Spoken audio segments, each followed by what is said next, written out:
The Winter Offensive wasn't just another seasonal update. It quietly rewired how Battlefield 6 plays. What's going on, guys? It's Pates, and today we're breaking down update 1.1.3.0, the Winter Offensive patch. DICE, please help us out here and make some better names for these updates. And look, on paper, it looks like a winter reskin, a limited map, and a small reward path. But once you get into the matches, this patch feels like the start of Battlefield 6 finding its identity. What's great about this update is that most of the content is going to be available for both players that purchase the game and our RedSec enjoyers. In this video, I want to review the overall impact on gameplay, what changed with weapons, how audio improvements affect skill expression, and why Portal quietly matters more than what people think. Now, I can't stress this enough, there were more updates to the AI, the HUD, the vehicles, but I really wanted to get into the meat and the potatoes, the juicy bits, the succulent, tender, wait, I forgot what I was talking about. Anyways, by the end, you'll see why this update matters, not just for right now, but for Battlefield's future. At the time of this recording, I have put quite some time into the new update and I wanted to give you a fresh view into how it feels. Let's get to it. The Winter Offensive brought the usual seasonal content. Ice Lock, a Frozen Empire State variation, a limited time game mode with freeze mechanics, and a melee unlock path with the ice climbing axe. These are cool additions, but the real story isn't the cosmetics. The real story is underneath. Hit registration finally became a lot more predictable. Quick peeks, zoom transitions, close range trades. These used to be coin flips. Now, Battlefield rewards aim instead of punishing it. That alone changes the feel of the game. Now, it's been mentioned before that bloom and aim is a work in progress, but we're definitely seeing improvements patch by patch. Also, DICE, please do not reset our settings again. That's not cool, bro. Visibility got buffed. There's stronger soldier highlights, better prone animations, and target acquisition is readable now. You aren't fighting shadows or busy city textures, you're fighting players as it should be.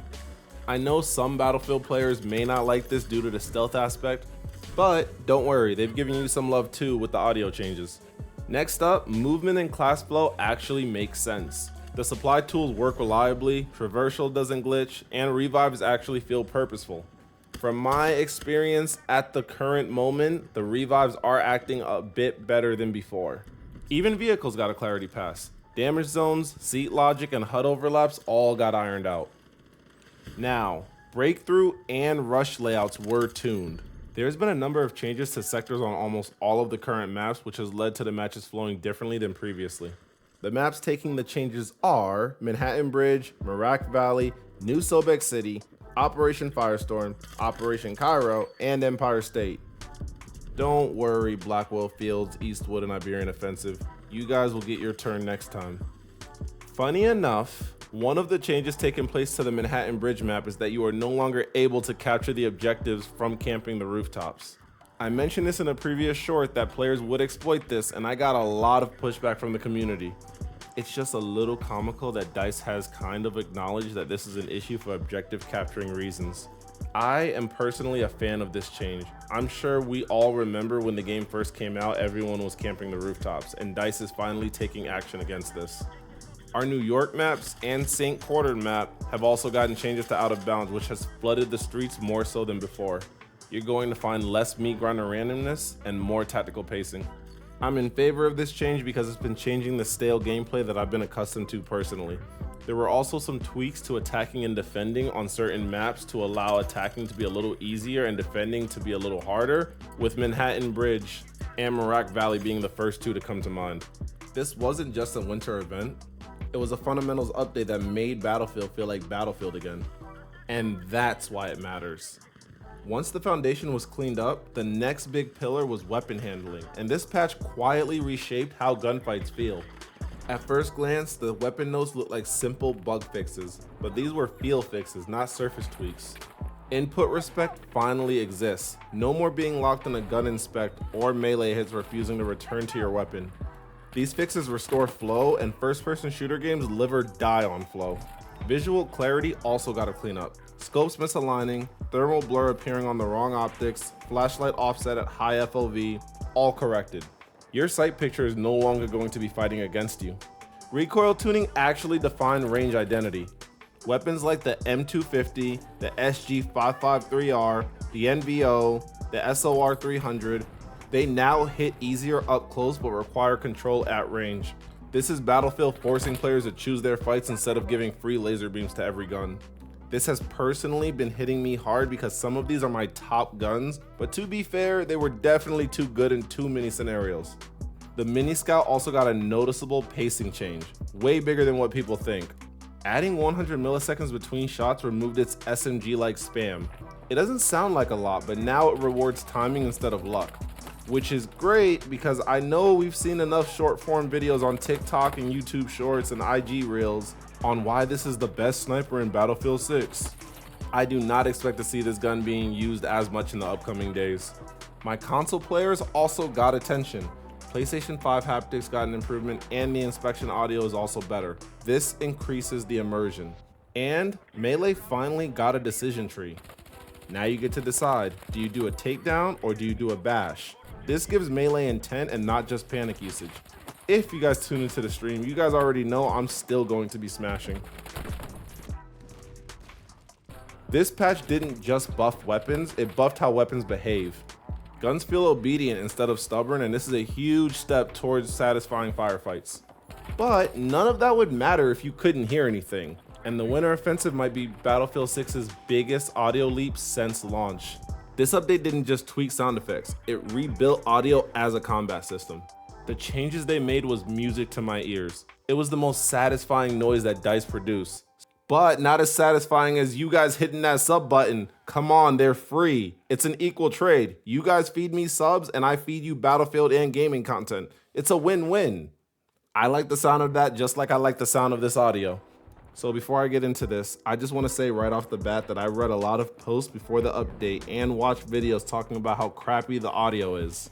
I will admit I never noticed it, but after listening to the peak that DICE has given me, I understand it now.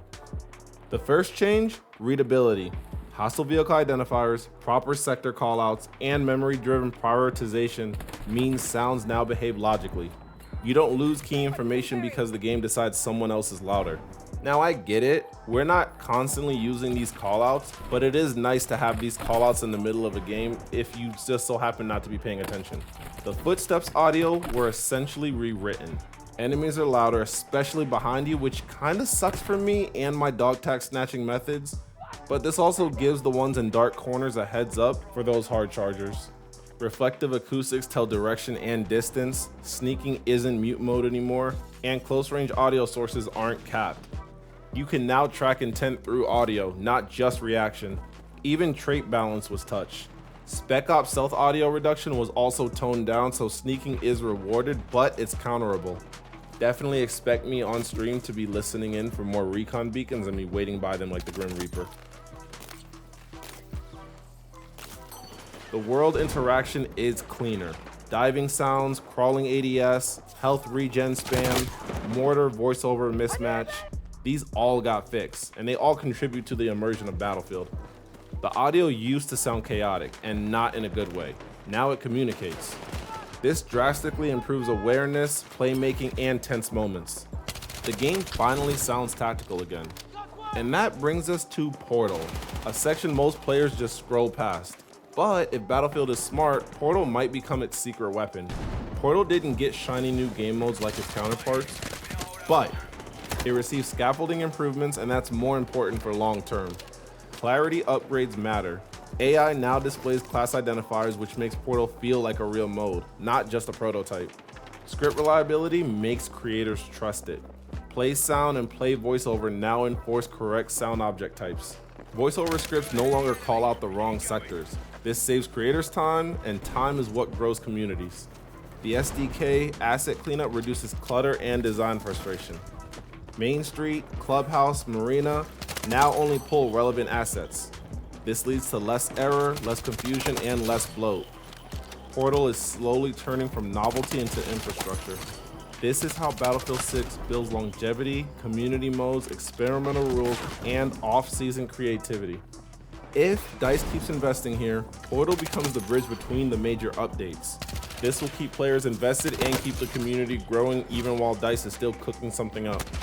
You guys may have seen it on the socials from larger creators, but fans were creating true large-scale maps through the portal before the update, using the Battle Royale as a skeleton model. This map included naval combat, an aircraft carrier, and true large-scale warfare.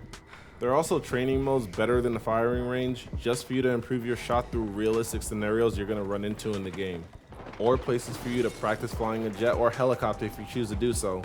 To me, this is reminiscent of Forge mode from Halo back in the days. Now, I had already done the recording by the time I found this out, but I'm going to brute force this into the recording because you guys need to know.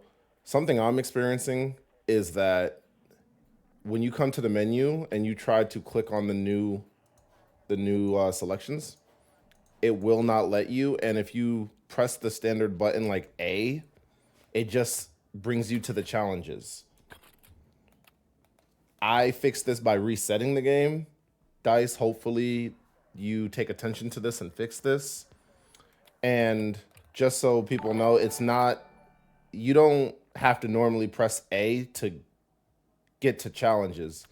Because if you look right here, lobby, I was already locked into Ice Lock Conquest. But for some reason, when the game ended, this happened.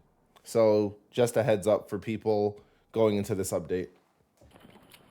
The Winter Offensive might look small on the surface, but it's one of Battlefield 6's most important patches. It tightened gunplay, gave audio purpose, boosted map flow, improved vehicles, and made Portal functional. It didn't add a ton of content, but it refined the game's core experience. And if Battlefield keeps iterating on fundamentals like this, we might be looking at a slow climb toward the best playing Battlefield since Battlefield 4. Ever since the launch, it's been adapting, dominating the competition, and evolving, just like we're doing here on this channel. In my opinion, it was a good patch and hopefully the first of many. If you enjoyed the breakdown, drop a like, hit that sub, and turn those noties on. Guys, this really helps me, a smaller content creator, into the algorithm, and I appreciate every single one of those subs. It also lets me know what you guys like and what you want to see as well. Tell me what change hit you the hardest in this update in the comments below, and I will see you in the next one.